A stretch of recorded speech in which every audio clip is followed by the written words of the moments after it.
In this shot from Central Intelligence, a man on a motorcycle does a backflip and then knocks The Rock's character over. But look behind the scenes and you'll see nobody was injured that day, because this shot was actually 2 separate takes. This is a stunt trick known as a camera lock-off Hollywood uses in films and TV shows, making even the most unimaginable stunts come to life.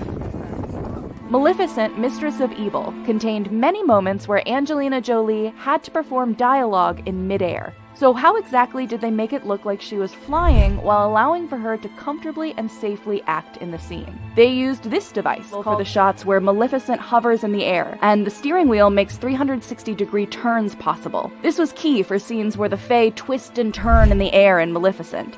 Or when Mulan performs. You can also see it in action in Captain Marvel, when Carol Danvers realizes her full potential. But the fork isn't a complete replacement for wires, which are still crucial for flight. According to stunt coordinator Monique Ganderton, wire work helped give the character more mobility in Captain Marvel and Endgame. She had two wires side to side and then come back up into an upright position. In Men in Black International, a menacing alien tosses Agent H down a staircase. To achieve this violent-looking motion, filmmakers use a trick called a ratchet pull. For example, Monique Ganderton was ratcheted 20 feet forward after a CG wolf attacked her character. Sometimes a simplified version of a ratchet pull called a dead man will do.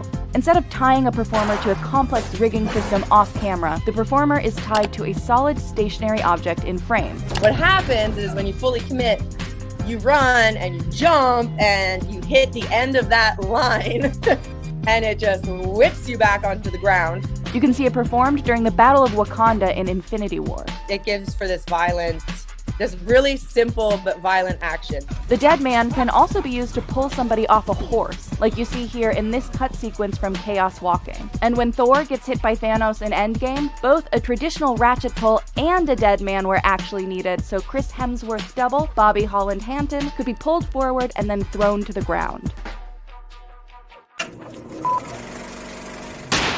Getting a stunt performer to go through glass, like in this scene from The Hunt, requires a lot more force than just a person's body weight.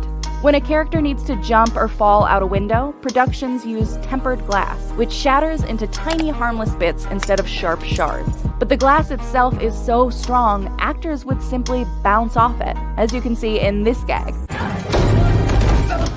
So in these moments, the special effects team rigged them. In The Hunt, the doubles were attached to a wire that pulled them backwards just as the explosives go off. Exploding glass also helped hoist stuntman Daniel Hargrave out a window in The Accountant. If you look on the ground, you can see how tiny the broken glass pieces actually are.